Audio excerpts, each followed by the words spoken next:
रोग, बीमारी, तकलीफ, कष्ट, या फिर कहीं रुपया पैसा अटक गया हो, नहीं निकल रहा हो, किसी व्यक्ति से कोई काम करवाना है, वो काम नहीं कर रहा, कोई फाइल आगे नहीं बढ़ रही है, कोई कार्य अटक रहा है, तो एक जल के पात्र में जल भरकर 5 बेलपत्री शिव जी को समर्पित कर कुंदकेश्वर महादेव का नाम लेकर एक सफेद पुष्प बेलपत्री के ऊपर जो शिव जी को चढ़ाई है उस पर समर्पित कर जल जो लेकर गए हो, अपनी उस कामना को कर कि मेरा ये कार्य अटक रहा है, ये कार्य नहीं हो रहा, कुंदकेश्वर महादेव का नाम लेकर धीरे धीरे जल की धार चढ़ाइए। और एक बात हमेशा याद रखना, फिर निवेदन कर रहे हैं, अच्छे से समझ लेना, शंकर जी पर जब जल चढ़ता है, शिव जी का जब अभिषेक होता है, शंकर जी पर जब जल चढ़ाया जाता है, दूध चढ़ाओ, जल चढ़ाओ, कुछ भी चढ़ाओ, पर एक बात का स्मरण अपने जीवन में होना कि इतने ऊपर से मत चढ़ाना कि जल चढ़े और छींटे आपके ऊपर। बहुत ध्यान दीजिएगा।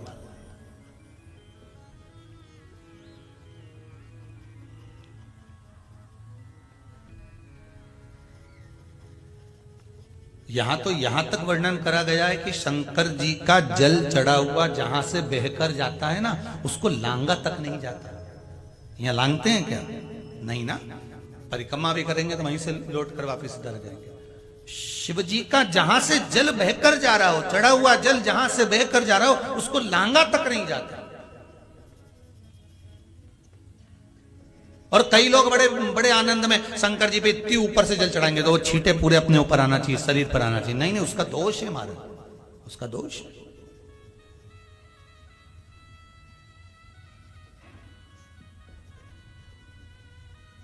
शिव जी को अगर आप जल चढ़ा रहे हो, जैसे आप भगवान को अगर जल चढ़ाओ, दूध चढ़ाओ, तो मान लो अगर जैसे एक सरल भाषा में समझ लो और अच्छे से, कि जैसे ये शिवलिंग है शंकर जी का, ये शिवलिंग है, और आप जल चढ़ा रहे हो तो इतनी ऊपर से छोड़ोगे तो पानी का छींटा तो अपने ऊपर आएगा, पर वही जल, वही दूध, वही सामग्री आप शिवलिंग से थोड़ी सी दूरी बनाकर अगर आप समर्पित करेंगे तो बाबा उसको स्वीकार भी करता है और आनंद की अनुभूति भी होती है, कार्य में सिद्धता भी आती है,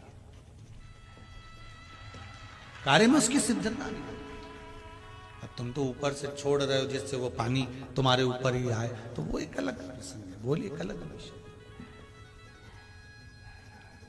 बहुत ध्यान देना महाराज, भगवान को कभी भी कोई भी सामग्री, जैसे भगवान के मंदिर में अगर फूल चढ़ाने जा रहे हो, भगवान के मंदिर में अगर पुष्प समर्पित करने जा रहे हो, तो फूल का मुख अपनी ओर नहीं होना चाहिए। फूल का मुख कहां पर होना चाहिए? जम के बोलो जरा, भगवान की ओर।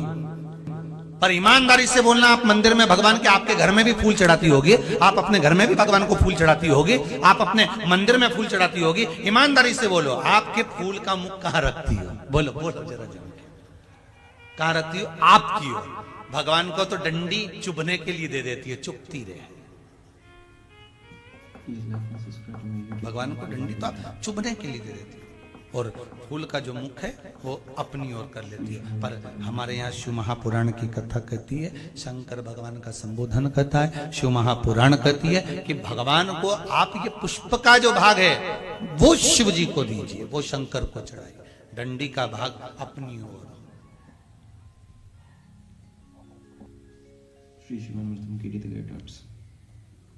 पर हम लोग तो उल्टे चलते हैं ना, आदत तो हमारी उल्टी है, डंडी शंकर जी की ओर, फूल का मुंह हमारी, हमको अच्छा लगना चाहिए।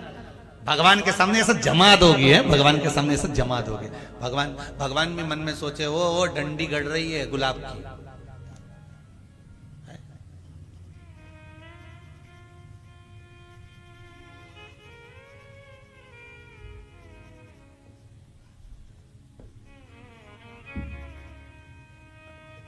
बेलपत्र चढ़ाने का भी एक तरीका होता है, समझ में आता है? सीधा बेलपत्र और उल्टा बेलपत्र, समझ लेना, बहुत अच्छे से समझिएगा।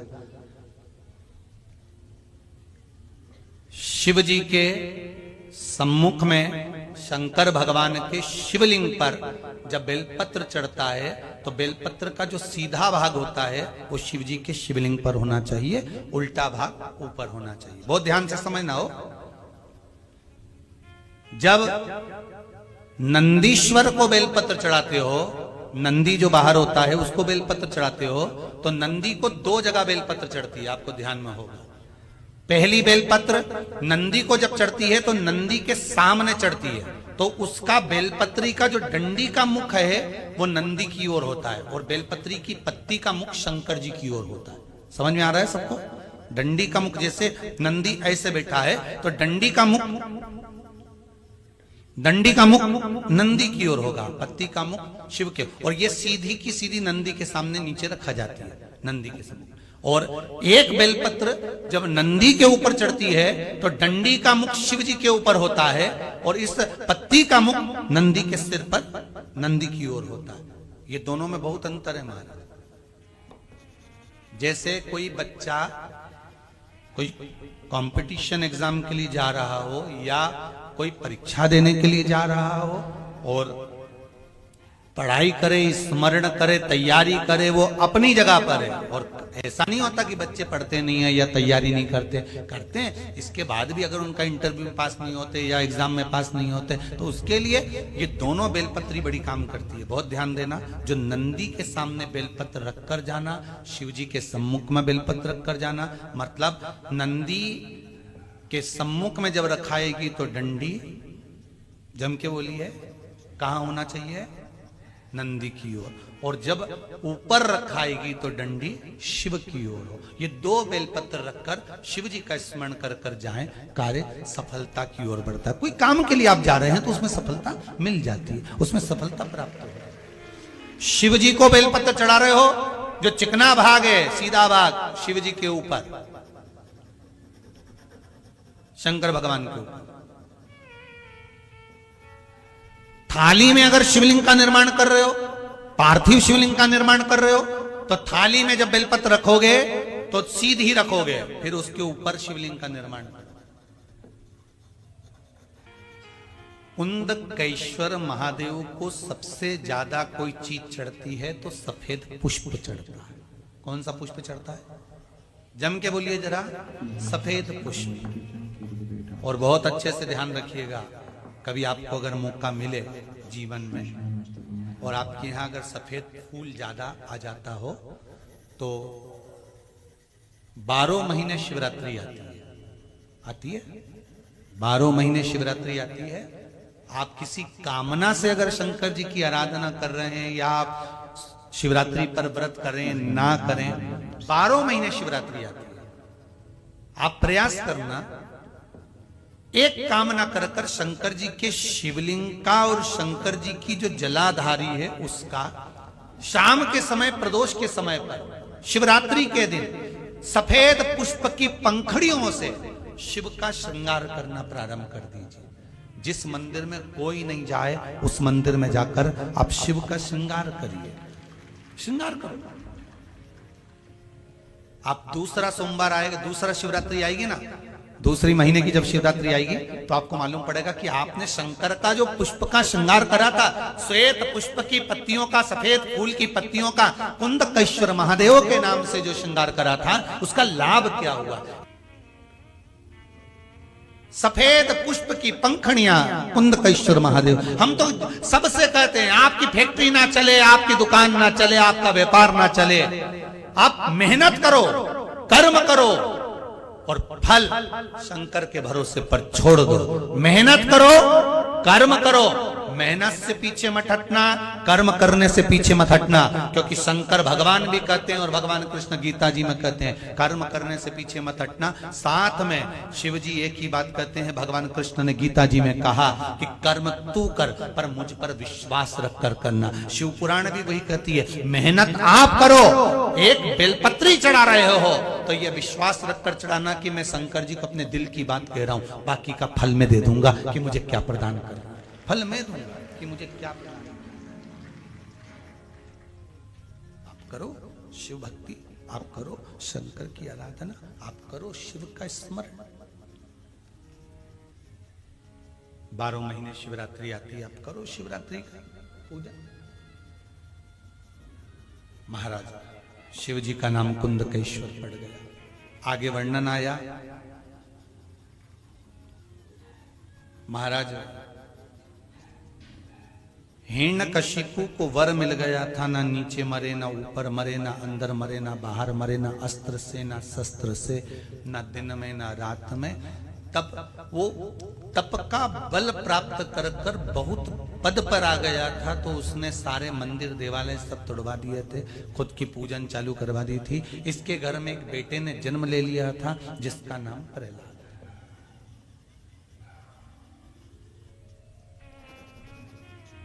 जिसका नाम प्रहलाद। अब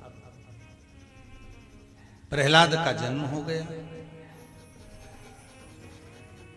हिरण्यकशिपु ने सारे मंदिर, सारे देवालय सब तुड़वाकर खुद की सत्ता स्थापित कर दी। प्रहलाद की बार बार परीक्षा ली, भगवान प्रकट हुए और नरसिंह भगवान ने हिरण्यकशिपु के प्राणों को हर लिया। ये अपन ने भागवत में सुना।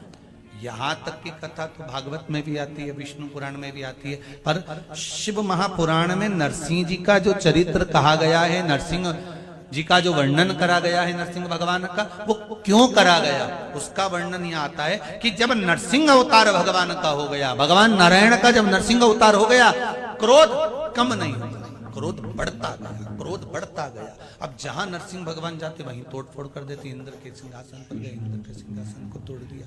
भगवान विष्णु किया स्वयं बैकुंठ चले गए, लक्ष्मी जी जिस सिंहासन पर बैठी थी उस सिंहासन को तोड़ दिया। सारे देवता घबराने लगे। सिंह भगवान का जब क्रोध शांत नहीं हुआ, सारे देवताओं ने मिलकर शिव जी से विनती करी। वो गर्दानी भगवान शंकर से निवेदन करा, भगवान शिव से विनय करी, निवेदन करा, हे भोलेनाथ कृपा करो, ये नरसिंह भगवान के क्रोध को थोड़ा शांत करो, थोड़ा शांत। शिव जी ने पूछा क्या है? बस उनका क्रोध शांत हो जाए। ठीक है। शिव जी ने कहा एक काम करते हैं, मैं शरम्भ पक्षी का रूप धारण करता हूं, सारे के सारे देवता मुझ में समाहित हो जाओ। सारे देवता, भगवान शिव ने शरम्भ पक्षी का रूप धारण करा और उड़ते उड़ते उड़ते उड़ते जाकर नरसिंह भगवान को अपने पंजे में उठाकर अलकनंदा नदी में ले जाकर छोड़ दिया। अलकनंदा नदी में ले जाकर छोड़ा। भगवान नरसिंह का क्रोध समाप्त हो गया। शिव जी का एक नाम हो गया शरम्भेश्वर महादेव। क्या नाम पड़ा है? जम के बोलिए जरा, शरम्भेश्वर महादेव। बोल शरम्भेश्वर महादेव भगवान की जय। महाराज, ये शरम्भेश्वर जो अवतार था शिव जी का, यह क्रोध को समाप्त करने का अवतार। किसको समाप्त करने का है? क्रोध। भगवान शंकर नरसिंह भगवान के क्रोध को समाप्त किए। शिव जी शरम्भेश्वर महादेव के रूप में विराजमान। मेरा ओघड़दानी, मेरा शिव, मेरा कृपालु, मेरा दयालु, स्वयं नरसिंह भगवान के क्रोध को भी समाप्त कर देते स्वयं। जब व्यक्ति के जीवन में फिर वही बात आ गई, काम, अहंकार, क्रोध, लोभ, वासना, तृष्णा, अभिमत्ता, ये जितनी भी है, ये भीतर आ जावे, शिव का स्मरण कर लो। श्री शिवाय नमस्तुभ्यं, श्री शिवाय नमस्तुभ्यं। हमने पहले भी कथा में कहा, फिर कह रहे हैं, जब जब कथा के बीच में श्री शिवाय नमस्तुभ्यम आए तो आपको बाबा से विनय कर लेना है कि बाबा मेरी ये कामना थी, मैं इस कामना से शिव महापुराण की कथा को सुन रही। मंत्र भी बोलो और ध्यान शंकर में लगा लो। श्री शिवाय नमस्तुभ्यम, श्री शिवाय नमस्तुभ्यम। भगवान से अपने हृदय की बात करें। क्रोध समाप्त हुआ। शरम्भेश्वर भगवान का नाम पड़ा। गीता प्रेस गोरखपुर की कल्याण अंक, उसमें बोध कथा अंक को पढ़ोगे तो उसमें एक लाइन लिखी हुई है, बड़ी सुंदर लिखी है। मूर्ख होना, अज्ञानी होना बुरा नहीं है, पर बुरा क्या है? खूब ज्ञानवान होने के बाद दूसरे में ऐब देखना, ये अज्ञानता है और ये बुरा है। गीता प्रेस गोरखपुर की बौद्ध कथा अंक को पढ़िएगा, कल्याण की।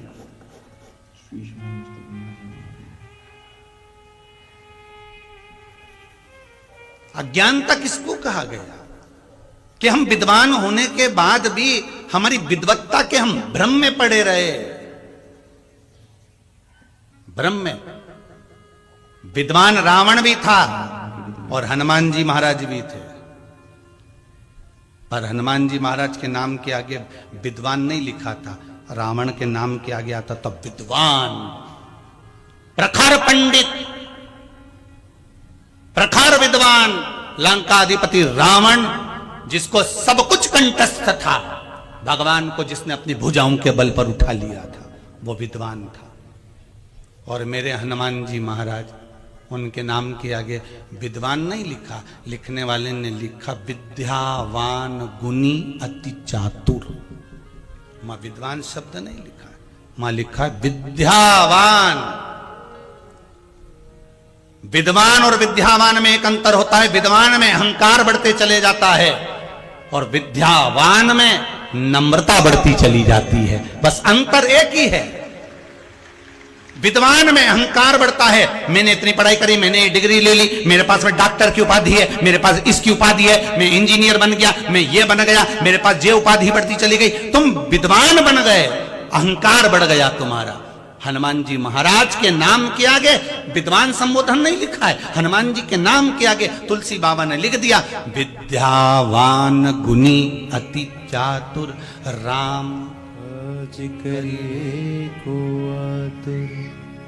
यहाँ विद्यावान लिखा है, विद्यावान गुणी अति चातुर, विद्वान नहीं लिखा। क्योंकि जब जब व्यक्ति की विद्वत्ता बढ़ती है, आप ज्यादा पढ़ लिए, ज्यादा आपने कुछ काम कर लिया, ज्यादा आपने कोई काम कर लिया, आपकी लोगों ने बड़ाई कर दी, आपकी उपाधि बढ़ गई, आप अध्यक्ष बन गए, आप उपाध्यक्ष बन गए, आप ये बन गए, आपको पद मिल गया। जहां जहां आपकी विद्वत्ता के अनुसार आपको पद मिलते चले जाता है, वहां आप अहंकार की सीढ़ी पर चढ़ते चले जाते हो। किसी को नहीं गिनते, आप अभिमान के पद पर चढ़ते चले जाते हो, अहंकार के पद पर चढ़ते चले जाते हो। और जितना बढ़ना है तुम अहंकार में और बढ़ते गए, और बढ़ते गए, और बढ़ते गए। रावण अहंकार की परम सीमा तक पहुंच गया था। हनुमान जी में और रावण में बस यही अंतर था, रावण जो भी रूप रखता था वो बढ़कर रखता था, और हनुमान जी जो भी रूप रखते थे वो छोटे होकर रखते थे। मसक समान रूप धर लंका में प्रवेश कर गए। लंका छोटा सा रूप धर गए। विद्वान में अहंकार हो सकता है, पर विद्यावान में, जिसने अच्छे से पढ़ाई करी है, जिसने अपने एक एक अक्षर को प्रेम से पढ़ा है, जिसने गुरुकुल में जाकर, गुरु के आश्रम में जाकर भगवान की भक्ति को धारण करा, एक से बढ़कर एक, अगर गुरु ने अच्छा विद्या प्रदान करी है, विद्यावान है, तो उसमें नम्रता बढ़ेगी। ना तो वो गलती छाटेगा, ना गलती कहेगा, ना किसी को अपशब्द बोलेगा, ना गाली देगा, ना किसी के लिए ताना देगा, उसकी नम्रता बढ़ेगी। और नम्रता का भाव क्या है? श्री हनुमान जी महाराज जी से सीख लीजिए। जब राम जी के पास पहुंचे थे तो राम जी के आगे हाथ जोड़कर खड़े होकर कहते हैं कि मैं भीतर के राम को आपसे मिलाना का प्रयास कर रहा हूं, मैं भीतर जो राम है क्या आप वही हैं? ये नम्रता कहती है। अपने भीतर के अहंकार को देख रहे हैं, अपने भीतर की अहमता को देख रहे हैं। मेरे अंदर जो छुपा हुआ है वो राम, क्या सामने खड़ा हुआ राम वही है? मैं हनुमान राम को पहचानने का प्रयास कर रहे हैं। ये विद्यावान व्यक्ति का लक्षण है कि वो अच्छा पढ़ लिख जाता है तो उसमें नम्रता आती चली जाती है, वो झुकना जानता है, वो समर्पण का भाव जानता है, वो हाय मम्मी हाय डैडी नहीं करता, वो प्रणाम करता है। हाय मम्मी और हाय डैडी से काम नहीं चलेगा। वो नमन करता है, वो प्रणाम करता है, साष्टांग करता है, उसकी विद्वत्ता बढ़ती है। कभी सीखो, सीखना हो तो किसी अच्छे विद्यावान से सीखो कि अच्छे अच्छे ऊंची ऊंची पोस्ट पर पहुंचने के बाद भी लोग अपने माँ बाप के पास जाकर उनको प्रणाम करते हैं, नमन करते हैं, साष्टांग करते हैं। कुछ सीखो।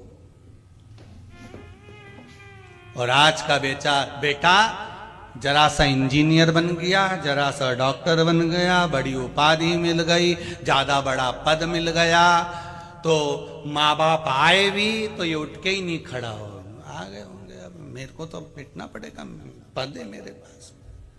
तो कितने दिन का पद है, कितने दिन का? थोड़े दिन के बाद मालूम पड़े भूत लिखा जाता है पद के आगे, भूतपूर्व ये पद, भूतपूर्व का वो पद। अहंकार नहीं आना चाहिए। रावण में विद्वत्ता थी, अहंकार बढ़ गया था। हनुमान जी में विद्या बानता थी, इसलिए नम्रता आ गई थी। लाओ नम्रता।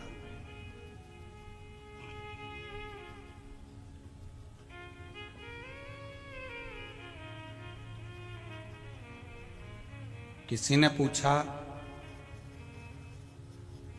हनुमान जी क्या राम जी को कुछ अच्छा अच्छा सामान ला कर देते थे क्या, जो राम जी हनुमान जी पे इतने प्रसन्न हो गए थे? हनुमान जी राम जी को कोई अच्छा सामान ला कर देते थे जो राम जी इतने प्रसन्न हो गए थे, हनुमान पर इतने प्रसन्न हो गए थे?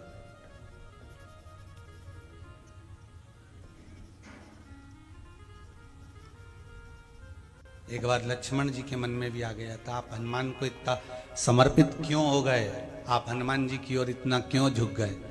राम जी ने समझा दिया। एक बार हनुमान राम जी बैठे थे, लक्ष्मण जी बैठे थे, ऊपर एक बंदर बैठ गया। हनुमान जी अपना रूप बदलकर बंदर का रूप ऐसा लेकर, जिसको लक्ष्मण ना पहचाने, राम ना पहचाने, ऊपर बैठ गए और अपनी पूंछ राम जी के मुंह पे मारी। पूंछ लटकाई तो लटकी हुई पूंछ राम जी के मुंह पर सिर पे आई। लक्ष्मण जी ने भगाया, चल। अब बंदर भगे नहीं, पूंछ फिर मुंह पे आए, फिर नहीं भगे। लक्ष्मण जी ने राम जी से कहा, भैया एक काम करो, अब मुझे गुस्सा आ रहा है, मैं इस बंदर को मार दूंगा। धनुष और बाण उठाया। राम जी ने कहा, मत मार इसको। क्यों मार रहा है? ये आपको पूंछ नहीं दे रहा है, आपके चेहरे पर, आपके मुख पर, आपके स्वरूप पर बार बार पूंछ दे रहा है। राम जी ने कहा, अरे लक्ष्मण तू जानता नहीं है, जिसके पास जो होगा वो वही तो देगा। कपी की ममता पूंछ में, इसलिए ये बंदर ममता दे रहा है, पूंछ नहीं, ममता प्रदान कर रहा है। अपने भीतर का जो प्रेम है, अपने भीतर की जो वात्सल्यता है, अपने भीतर की जो करुणता है, वो मुझे प्रदान कर रहा है। हम कभी आपसे ये नहीं कहते कि आप शिव जी के मंदिर में जाकर बहुत सारा दान देना, या बहुत सारा धन देना, या बहुत सारा दौलत देना, या बहुत सारी पदार्थ देना, सामग्री देना। हम तो जब भी कहते हैं, एक पुष्पम एक बेल पत्रम, और इतना भी ना हो तो एक लोटा, एक जल का पात्र भरा समर्पित कर दिया। उस पात्र का सुख देखिए। एक पत्र में किसी ने लिखा है, बबीता सूर्यवंशी पतालेश्वर छिंदवाड़ा से आई है, कहीं बैठी हो तो हाथ जरूर उठाइएगा।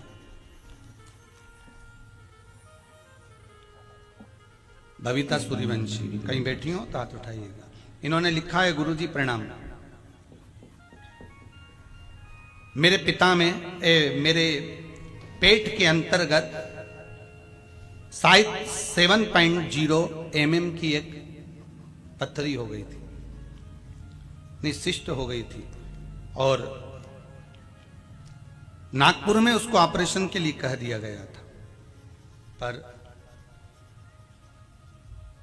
काली मिर्ची वाला प्रयोग किया, कहीं बैठी हो तो हाथ जरूर उठाना भैया। काली मिर्ची वाला प्रयोग किया, और उस प्रयोग का फल आप ही हैं क्या? दोनों हाथ उठा दो जरा एक बार, हर हर महादेव बोल दो, हर हर महादेव, कर लीजिए हाथ नीचे। काली मिर्ची वाला प्रयोग करा और फिर 15 दिन बाद सोनोग्राफी में जांच में आया कि अब वो सिस्ट नहीं है और वो समाप्त हो चुकी है। ये बेटी ने पत्र लिखा। बैठ जाओ बेटा, बैठ जाइए। विश्वास है तो शिव है, विश्वास नहीं तो शंकर भी नहीं। एक कितना सुंदर पत्र है, देखिए किसने लिखा है। श्रीमती नंदा लेखन सिंह किरार, मेहदोले चांद, जिला छिंदवाड़ा से। कहीं बैठे हो तो हाथ उठाइएगा।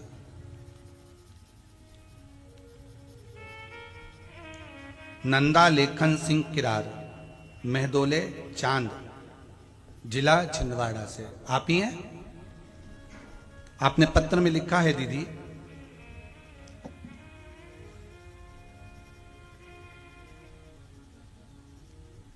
पति को लीवर में, पति का लीवर 50% खराब हो चुका था। आपने लिखा है बहन, डॉक्टर ने 3 महीने की डेट दे दी थी कि ये पूर्ण तरह से डैमेज हो चला है। फिर हमने शिव महापुराण में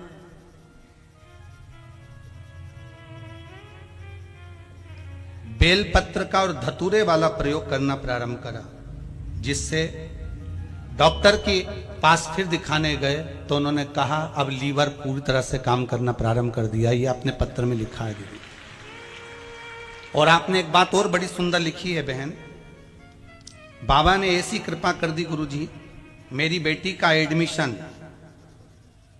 सागर के हरिशंकर गौरी यूनिवर्सिटी में मेरिट लिस्ट में करा दिया, जो कभी हो ही नहीं सकता था। बहुत बहुत भाव, भगवान की कृपा है। पति मेरे कभी पूजन पाठ नहीं करते थे, पर आपने जो ऑनलाइन शिव जी का अभिषेक कराया था, उस दिन से मेरे पति को जो विश्वास जागृत हुआ है, तब से वो शिव मंदिर जाना प्रारंभ कर दिया। बहुत बहुत साधुवाद बहन, बैठ जाइए। बहुत बहुत साधुवाद। हर हर महादेव। शिव उपासना, शंकर का भजन।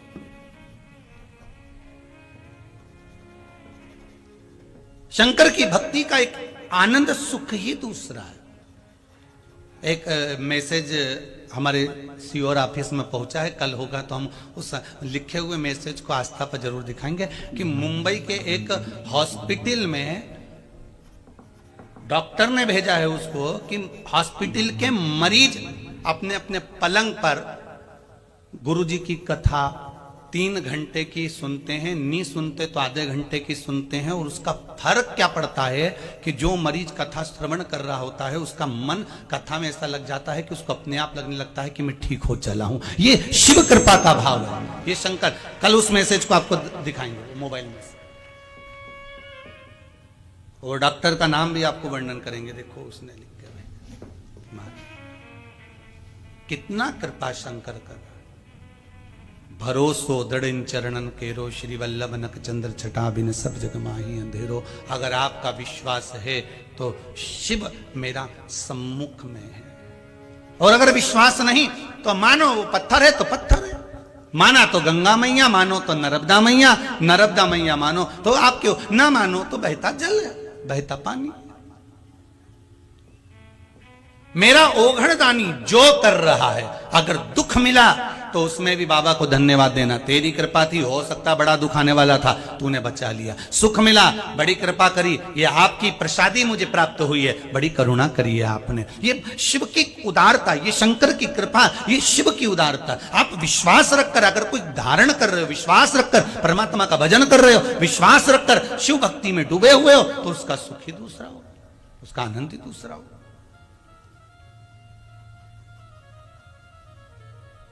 बस विश्वास के बल पर परमात्मा टिका है। महाराज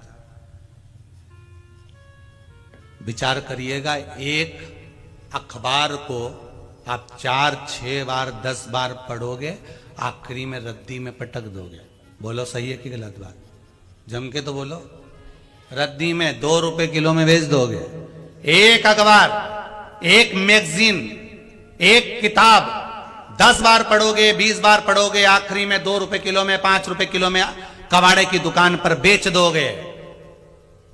पर एक पुराण को बरसों से सुन रहे हो, श्रीमद् भागवत, रामायण, गीता, शिव पुराण, विष्णु पुराण, स्कंद पुराण, नर्मदा पुराण, ये सारी पुराणों को वर्षों से श्रवण कर रहे हो, सालों हो गई सुनते सुनते सुनते सुनते, उसके बाद भी कभी तुमने कबाड़े वाले की ठेले पे देखा कि कोई ने बेची हो? नहीं। क्यों? क्योंकि ये कोई रद्दी कागज नहीं है, ये रद्दी कागज नहीं है कि जिसको कबाड़े की दुकान पर बेच दिया जाए। ये वो पुराण है, विष्णु पुराण अगर आप श्रवण कर रहे हैं तो मेरा विष्णु है, भागवत श्रवण कर रहे हैं तो मेरा कृष्ण है, रामचरितमानस सुन रहे हैं तो मेरा राम है, गीता श्रवण कर रहे हैं तो मेरा कृष्ण है, और शिव महापुराण श्रवण कर रहे हैं तो मेरा शंकर यहां बैठा हुआ है। ये शिव मान लीजिए, ये शंकर मान लीजिए।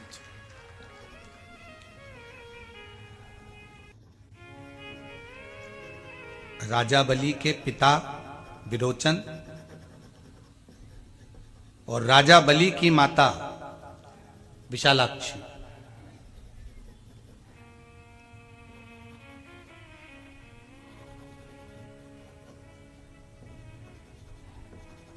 राजा बलि को विलोचन ने एक बात जरूर समझाई थी कि ध्यान रखना, एक गलती मुझसे हो गई, वो गलती तुझसे नहीं होना चाहिए। राजा बलि के पिताजी ने समझाया। क्या गलती? एक बार मैं और इंद्र, हम दोनों ब्रह्मा जी के पास विद्या अध्ययन के लिए गए। शिव महापुराण की ये त्रिनेत्र, शिव महापुराण का ये तीसरे नेत्र की श्रृंखला का सुख सुनिए। जो गलती मुझसे हुई है देखने में, वो गलती तुझसे ना हो जाए। ये नेत्र बहुत गलती कर जाते हैं, ये नेत्र बहुत गलती कर जाते हैं, बहुत गलती।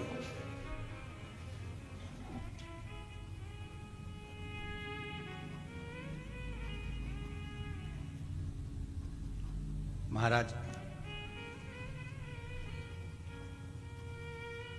कई बार हो जाता है कि हम जो देख रहे होते हैं वो भी गलत हो जाता है, कई बार होता है। एक भाई बहन बहुत दिनों के बाद मिले, बीच रोड पर अगर भाई बहन मिले और एक दूसरे को हृदय से लगा लिया तो हमारे मन में यह गलत भाव उत्पन्न हो जाएगा कि हो सकता है, बताओ कैसे लोग हैं, बीच रोड पर खड़े होकर स्नेह कर रहे हैं, गले लग रहे हैं। हमारे मन में तुरंत गलत भाव जागृत हो जाता है। क्यों? क्योंकि हमारी दृष्टि में गलत भरा होता है। कभी हमने ये विचार, जैसे कल कथा में कहा था कि कुत्ता आधी रात को रोए तो जरूरी है कि बुरा ही होने वाला है। अगर कुत्ता आधी रात को रो रहा है तो हो सकता है भूख लग रही हो, रात को ठंड लग रही हो, कोई जरूरी है। तो उसी तरह अगर दो व्यक्ति मिल रहे हैं तो कोई जरूरी है कि गलत होगा। हो सकता है उसकी बहन हो सकता है उसकी बुआ हो सकता है उसकी दीदी हो सकता है उसकी मौसी हो।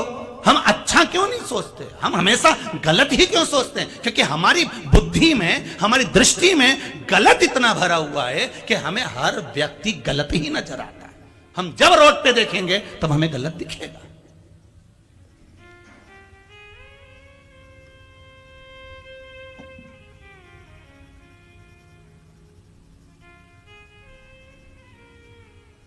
ये दृष्टि इतनी गलत है, रोड पर कहीं मंदिर दिख जाएगा ना तो ये नेत्र मंदिर पे कम जाएंगे, और कहीं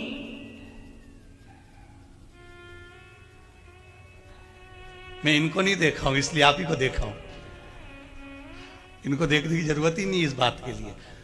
कहीं लिखा मिल गया देश, दृष्टि तुरंत चली। अब बताओ वो मंदिर पे नहीं गई जितनी, कितना विचित्र है। अरे इन हमारे यहाँ एक वो सीहोर में समाधि काकी जी थी, तो वो भजन बहुत अच्छा गाती, उनका एक भजन बड़ा अच्छा लगता है। इन आँखों को रोग लगा है रोज सिनेमा देखने, इन आँखों को बड़ा गंदा रोग है, आड़ी टेढ़ी चीज ही देखता है, ये नेत्र का रोग है। इन आँखों से दर्शन कर लो सभी रोग मिट जाएंगे। हरि ओम हरि ओम हरि ओम हरि ओम। इन जिह्वा को रोग लगा है तेरी मेरी करने का, इस जिह्वा से भजन कर लो सभी रोग मिट जाएंगे। हरि ओम हरि ओम हरि ओम हरि ओम। इन कानों को रोग लगा है रोज चुगलिया सुनने का, जय हो। इन कानों से शिव पुराण सुन लो सरी। अच्छा, शिव पुराण और चुगली में एक ही अंतर है, चुगली जब सुनते हो तो अंदर उतार लेते हो, वो मेरे बारे में ऐसा बोल रही थी, मतलब अंदर उतर गई। चुगली जैसे किसी ने करी वो अंदर उतर गई, और शिव पुराण यहां से सुनी इधर से। चुगली में और शिव पुराण में बस यही अंतर है, चुगली जल्दी से अंदर उतर जाती है। उसने मेरे लिए ऐसा बोला, वो मेरे से ऐसा कह रही थी, मेरे बारे में ऐसा बोल रही थी, और उसने तुरंत उतार लिया। और शिव पुराण यहां से सुनी, कई कई माताएं तो साड़ी भी ऐसी पहनती है कि वो इधर से आ इधर से निकल जा। हम तो कहें अगर साड़ी भी पहनो तो एक साइड का कान ढक के फिर बैठो, इधर से घुसे इधर से निकले नहीं, निकले क्या।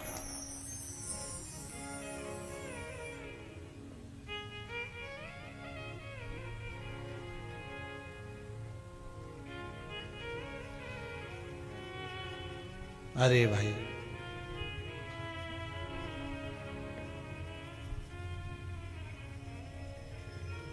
शंभु शिव कथा कर रही है, ये रोग है शरीर का महाराज।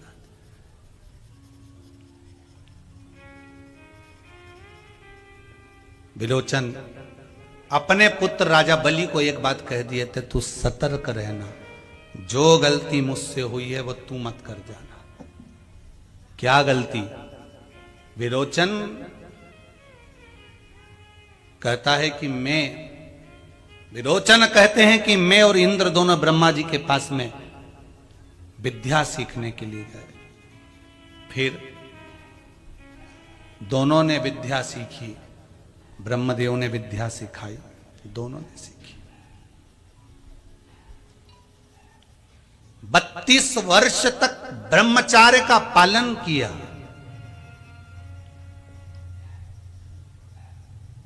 फिर ब्रह्मा जी ने जो विद्या दी उसमें ब्रह्मा जी ने स्वयं के आत्मसात को जानना सिखाया। मैं जब आत्मसात को जानना सीख गया तो मुझे समझ में आ गया कि मेरे आत्मा ही परमात्मा है, मतलब मेरी आत्मा परमात्मा है। ये ब्रह्मा जी ने भी कहा, शास्त्र भी कहते कि नर में नारायण बसा, उसमें क्या दिक्कत। तो इसका मतलब ये थोड़ी ना हो गया कि तुम भगवान हो गए, और तुम भगवान हो गए तो तुम अपनी पूजन कराओगे। यहां तो शास्त्र कह रहा है कि नर में नारायण है,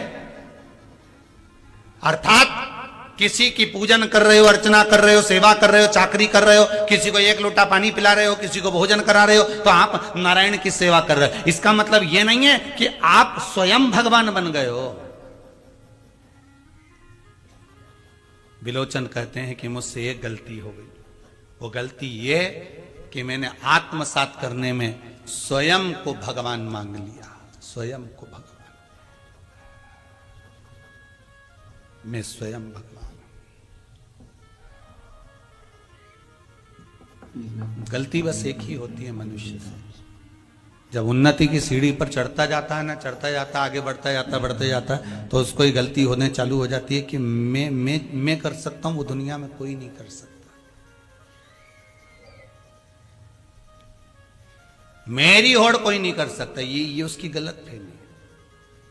महाराज, आप उन्नति की सीढ़ी पर कितने भी चढ़ जाओ, एक ना एक दिन आपको नीचे आना ही है, पहुंचना ही।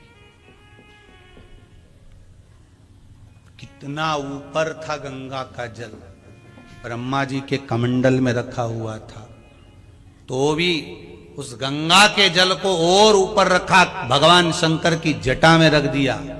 जटा में रखा तो भी वो गंगा का जल नीचे आया कि नहीं आया? जम के तो बोलो जरा, आया ना? गंगा का जल नीचे आया, इतना ऊपर होने के बाद भी। क्यों आया? उसका कारण क्या था? गंगा भी कमंडल में रहकर कह रही थी भगवान ब्रह्मदेव से कि मैं कमंडल के अंदर हूं और मेरा वेग अभी देखा नहीं है। मेरे वेग को तुम जानते नहीं हो। स्वयं भागीरथ बाबा से कह दिया था, भागीरथ तू मेरे वेग को नहीं झेल सकता। गंगा मैया जब छटपटाकर जब बोली, अहंकार गंगा जी का बोल गया था कि तुम मेरे वेग को नहीं झेल सकते, तुम कहां मुझे लेकर जाओगे? तब भागीरथ बाबा ने भगवान शिव से कहा, अगर मैं वेग नहीं झेल सकता तो मेरा भोलेनाथ तो झेल सकता है। शंकर भगवान से निवेदन करा कि आप गंगा के वेग को झेलिए। तब बाबा ओघड़दानी मेरे शंभू ने अपने केशों को खोल लिया और अपने केशों को खोलकर मेरे ओघड़दानी मेरे शिव ने उस गंगा को अपने केश पर अपनी जटा में विराजमान कर लिया। भागीरथ बाबा बड़े प्रसन्न हुए कि चलो गंगा जी ऊपर से आकर शिव जी की जटा में विराजमान हो गई। ये अच्छा हुआ, ऊपर से आकर शिव जी की जटा में आ गई। भागीरथ जी चाहते तो गंगा जी को अब निकालते नहीं, शंकर जी को ले जाके सीधे 60,000 काकाओं के उद्धार के लिए वहीं पे बिठा देते कि इनका उद्धार कर दीजिए, शंकर जी कर दे। पर गंगा शंकर जी की जटा पर थी, शिव जी को ले जाकर बिठा देते कि भोलेनाथ जी चलो। जब शंकर जी तक के ना माने भागीरथ जी का, तो गंगा को जटा में ले लिया। तो क्या भागीरथ जी कहते कि शंकर जी मेरे साथ चलो और वहां पर चल के बैठ जाओ थोड़ी देर, तो बैठ जाते और शिव जी का स्पर्श होता और 60,000 राख के ढेर का कल्याण हो जाता। पर गंगा को पृथ्वी पर लाने की जिद भागीरथ बाबा की ये थी कि गंगा पृथ्वी पर इसलिए आना चाहिए क्योंकि इसको अहम आ गया, इसको थोड़ा अहंकार आ गया है, थोड़ी अहंकार, थोड़ा अहम आ गया। और गंगा मैया का जो अहंकार था वो ये था कि मेरे वेग को कोई झेल नहीं सकता। शिव जी ने झेल लिया। भागीरथ बाबा गंगा को इसलिए पृथ्वी पर लेकर जा रहे हैं 60,000 काकाओं के उद्धार के लिए कि गंगा मैया आप चलोगी तो आपका भी अहंकार थोड़ा सा टूट जाएगा। वापिस नीचे आना ही पड़ता है, तुम कितने भी ऊपर चढ़ जाओ, आना तो नीचे पड़ेगा ही।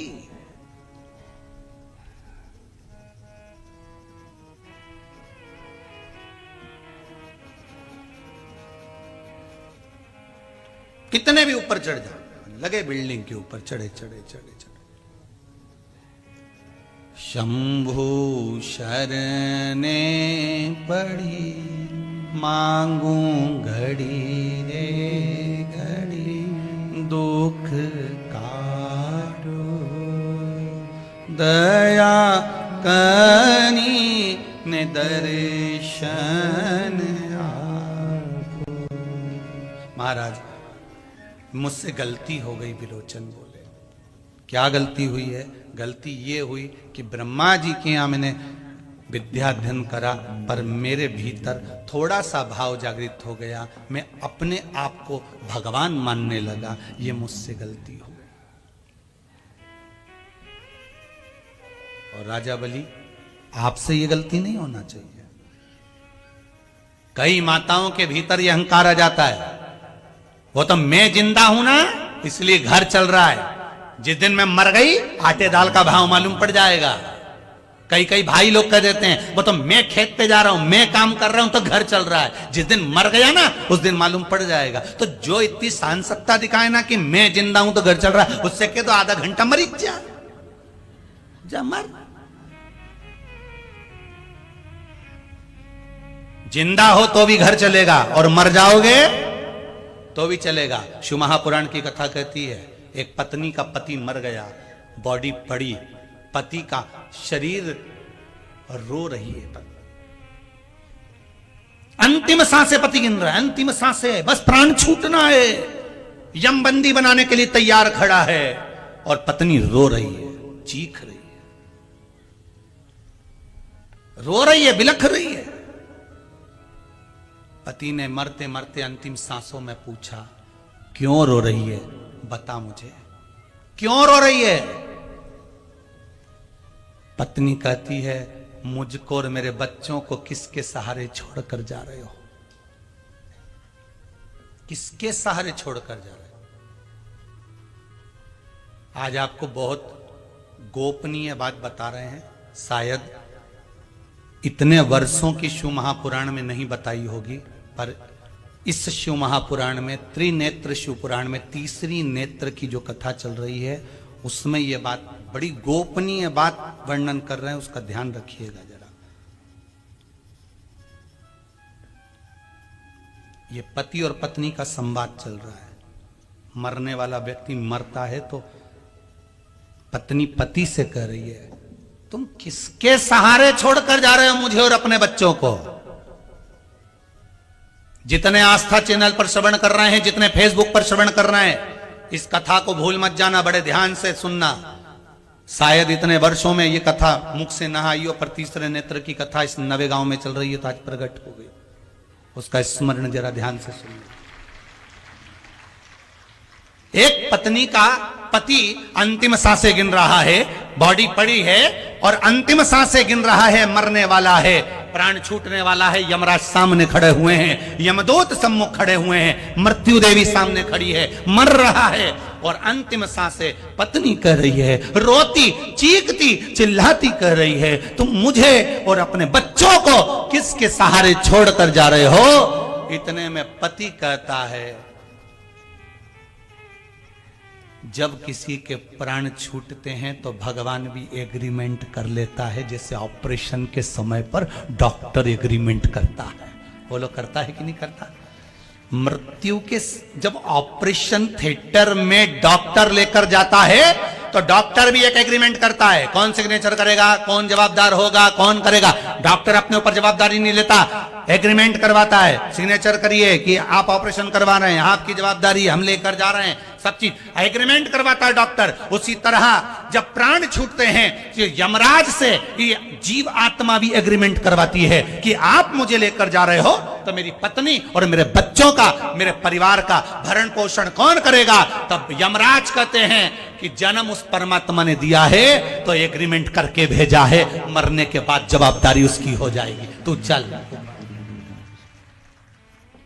मरने के बाद तुम्हारी जवाबदारी नहीं है कि तुम्हारे बच्चों का पालन कौन करेगा, तुम्हारी पत्नी का पालन कौन करेगा, कौन उनको भोजन देगा, कौन तुम्हारे बच्चों को पढ़ाएगा, कौन स्कूल तक छोड़कर आएगा। जिसने तुमको लेकर जा रहा है, जो तुम्हारी जीवात्मा को खींच कर लेकर जा रहा है, वो एग्रीमेंट कर कर आया है।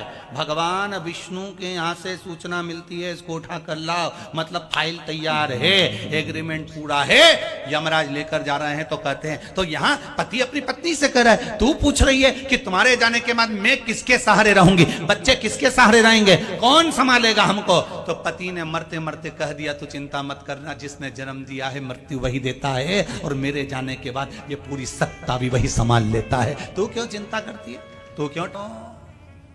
वही बहुत है, ना तो तुम करोगे, ना तुम्हारे रिश्तेदार करेंगे, ना कोई पड़ोसी करेगा, ना कोई समाज, ना कोई घर, कोई नहीं करेगा। अगर करेगा तो तुम्हारे दुख जब आया, तकलीफ जब आई, रोए जब जब, तब मेरे शंकर ने आकर किसी को भेज दिया, जा उसकी फीस जमा करिया, जा उसका एडमिशन कराया, जा उसका काम करिया, जा शिव भेजे हैं किसी को प्रेरणा देकर, तू चले जा उसके यहाँ, जा। वो घबराए, तू जा।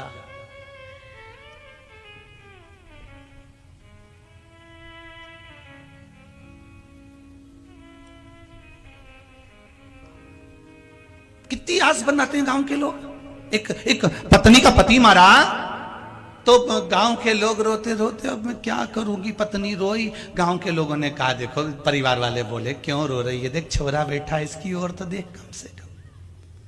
बोलो, यही बोलते कि ना, ये छोरा बैठा है तेरा, इससे आस लगा के बैठ, कहां अब चले गया, उसके लिए क्या रोना। क्या रोना, ये बेटा बैठा है ना तेरा, इससे आस लगा, ये बेटा बैठा है तेरा, क्यों रो रही है? अब पति चले गया, यही समझाया। अब माँ बेटे पे आस लगा कर बैठी। समय आया 10, 15, 20 साल बाद बेटा चले गया, फिर रोने लगी। अब गांव के लोग फिर आ गए, रिश्तेदार फिर आ गए, पोते को खड़ा कर लिया। क्यों रो रही है? बेटा चले गया, पोता तो है ना, आस इससे लगाना, उसको तो देख कम से कम, पोते को, पोते से आस लगा, पोते को देख, क्यों रो रही है? अब मालूम पड़े 15-20 साल बाद पोता भी चले गया। अब गांव के लोग आए, अब तो कोई बच्चा नहीं, परमात्मा से आस लगाओ, वो तो बैठा है ना। इतने में बैठी बैठी एक थप्पड़ धर के दिया गांव वाले में। पहले नहीं बोलते बना कि उससे लगा ले, तो इनसे काय को लगाती? पहले बोलना था ना कि आस उस परमात्मा से लगाओ, आस उस शंकर से लगाओ, आस उस नारायण से लगाओ, आस उस राम से लगाओ, आस उस कृष्ण से लगाओ। मेरे को जब जब धीरज बंधाया, ये कहकर बंधाया, पति चले गया तो बेटे से आस लगा, बेटा चले गया तो पोते से आस लगा, पोता चले गया, तब गांव के लोगों ने, परिवार वालों ने कहा कि अब कोई नहीं बचा तो परमात्मा से आस लगा। पहले बोल देते कि परमात्मा से आस लगा कर बैठना तो एक नहीं जाता, सब यहीं की यहीं मिल जाते। आस परिवार से लगाई ना, इसलिए सब चले गए। आस उस परमात्मा से लगाते तो एक नहीं जाता, यहीं पड़े रहते। जिस जिस चीज को ज्यादा चाहोगे वो सबसे पहले जाएगी। दांत बहुत चाहते हो ना, इसलिए सबसे पहले सोफा सेट ही निपटता है। सबसे पहले इन आंखों को खूब जोड़ दो तो यही सबसे पहले जाए। ये खिड़की, कान खूब इससे आस लगी रहे, खूब तीली डाल डाल के ऐसे हिला, सबसे पहले यही जाए। जिस जिस चीज से ज्यादा आंच ने मारा, पाँव अभी दौड़ के, अभी देख 2 मिनट में पहुंचू, और ऊपर 4 मंजिल का मकान में तो यूं चढ़ जाऊं। भगवान ने कर ले घुटना अभी तोड़ू, ले दर लगा आस। जिस चीज से लगाई ना वही चीज चली गई। भगवान से क्या, हमारा तो 4 मंजिल का मकान, भगवान बड़ी कृपा करी। भगवान की एक बार चढ़ गई ना, बापड़ी उतरेगी नीचा। कपड़ा सुखाने जो एक बार चढ़ी बाल्टी लेके, आधा घंटा नीचे नहीं उतरी। घर के लोगों को लगा निपट तो नहीं गई। तब एक छोरा को ऊपर भेजा, देख क्या तेरी अम्मा गई थी ऊपर, दादी देख क्या है कि गई। तब छोरा ऊपर जाके देखा, दादी से पूछा, दादी तू तो ऊपर ही बैठ गए। अरे बाल्टी रीतु की ऊपर लेके आई, धरी, अब कपड़ा डालते नहीं बना, हमारा तो बीपी ऊंचा नीचा हो गया। छोरा नीचे आया, माता पिता ने पूछा क्यों, दादी है? हाँ है, पूरी है, नहीं गई। जमाना का है। अरे भाई रो रहे, आस लगा कर बैठे। पति गया, बेटे से लगा ली, बेटा गया, पोते से लगा ली, पोता गया।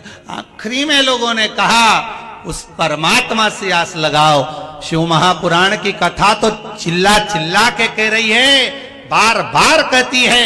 इसलिए बार बार आपसे कहते हैं कि अगर परिवार वालों को परखने की अपेक्षा मेरे शंकर के चरणों में जाकर बैठ जाओ। दुनिया के हाथ जोड़ने से अच्छा है जहां शिव एकांत में बैठा है उसके मंदिर में चले जाओ, उसकी चौखट पर चले जाओ, उसको एक लोटा पानी चढ़ा लो, एक बेलपत्र चढ़ा लो, धतूरा चढ़ा लो, एक चावल का दाना चढ़ा लो, एक मूंग का दाना चढ़ा लो, जो मर्जी पड़े शिव को समर्पित करो और दिल से उससे बात कर लो। साहब कोई साथ नहीं देगा अंतिम समय में, केवल वही साथ देगा अंतिम समय।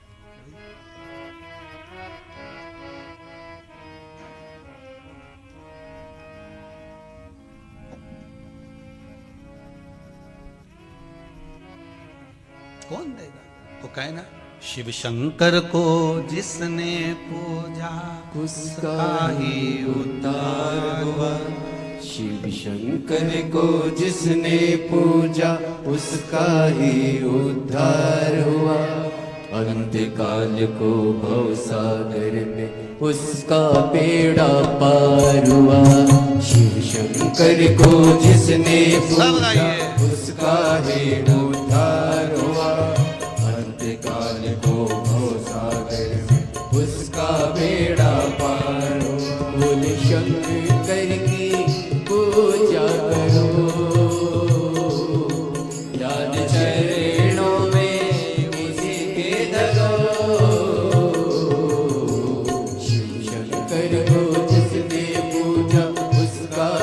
उद्धार हुआ।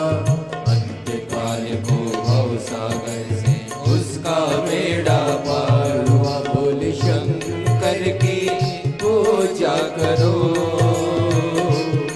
ध्यान चरणों में इसके धरो।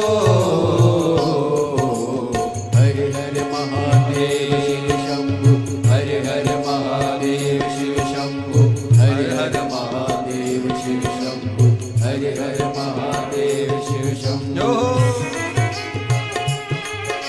जय हो। नाम ऊंचा है सबसे महादेव का, नाम ऊंचा है सबसे महादेव का। वंदना इसकी करते हैं सब देवता, वंदना इनकी करते हैं सब देवता। इसकी पूजा से वरदान पाते हैं सब, इसकी पूजा से वरदान पाते हैं सब। शक्ति का दान पाते हैं सब, शक्ति का दान पाते हैं सब। असुर प्राणी सब पर भोले का उपकार हुआ। असुर प्राणी सब पर भोले का उपकार हुआ। अंतकाल को भवसागर उसका बेड़ा पार हुआ। बोले शंकर की पूजा करो, ध्यान चरणों में इनके रहो। हर हर महादेव शिव शंभु, हर हर महादेव शिव शंभु, हर हर महादेव शिव शंभु, हर हर महादेव शिव शंभु, हर हर महादेव शिव शंभु, हर हर महादेव शिव शंभु, हर हर महादेव शिव शंभु, हर हर महादेव शिव शंभु। हर हर भोले बाबा की सेवा करो, ध्यान चरणों में इनके धरो।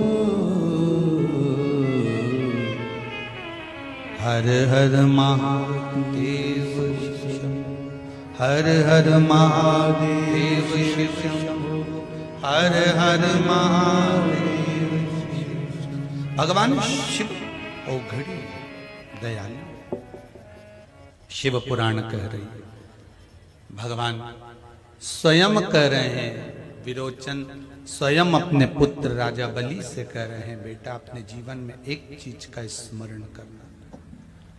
अपने जीवन में एक बात को अपने जीवन में उतार कर रखना। वो बात केवल इतनी सी है कि मैंने एक गलती कर दी थी कि मेरा आत्म मैंने पहचान तो लिया, पर मुझे ये ज्ञात हो गया कि मैं ही भगवान हूं। तो मैंने अपने आप को अहंकार का एक बिंदु प्रकट कर लिया, अपने आप को एक अहंकार का बिंदु प्रकट कर लिया। बहुत ध्यान दीजिएगा महाराज इस बात पर। हमारे भीतर भी कहीं ना कहीं अभिमान थोड़ा सा भी अगर प्रकट हो जाता है तो हमारे जीवन को नष्ट कर देता है। अहंकार में तीन गए, धन वैभव और वंश, ना मानो तो देख लो रावण कौरव और कंस। ये तीनों अहंकार में चले गए। धन गया, वैभव गया, वंश गया, रावण गया, कौरव गया और कंस गया। ये अहंकार में गए। मेरे पिताजी ने कहा है कि तू मेरा पुत्र है, राक्षस कुल में तू जन्मा है, राक्षस कुल है मेरा, पर गलती ये नहीं करूंगा कि मैं अहंकार कर लूं कि मैं भगवान हूं। ये अहंकार त्याग दे। फिर वही वाली बात आ गई कि जब अभिमान बहुत हो जाए व्यक्ति है, जब ऊपर की ओर बढ़ता चले जाए, हम बहुत बहुत सत्ताधारी बनता चले जाए, तो कहा अहंकार को नीचे पटक कर मौन की साधना करो। काय की साधना करना है? मौन की साधना, चुप रहना सीख लो। क्योंकि अहंकार होता है तो मुख से बोला जाता है, बड़े बड़े संबोधन करते हैं लोग। जब अभिमान आ जाएगा तो बड़े बड़े संबोधन, तू मुझे जानता नहीं है, तो मुझे पहचानता नहीं है, अभी तूने मुझे देखा नहीं है, फिर बाद में कह देगा मेरा समय आन दे, मैं बता दूंगा तेरे मैं हूं क्या। और मालूम पड़ा एक दिन छाती में दर्द हुआ, हॉस्पिटल ले गए, डॉक्टर ने कह दिया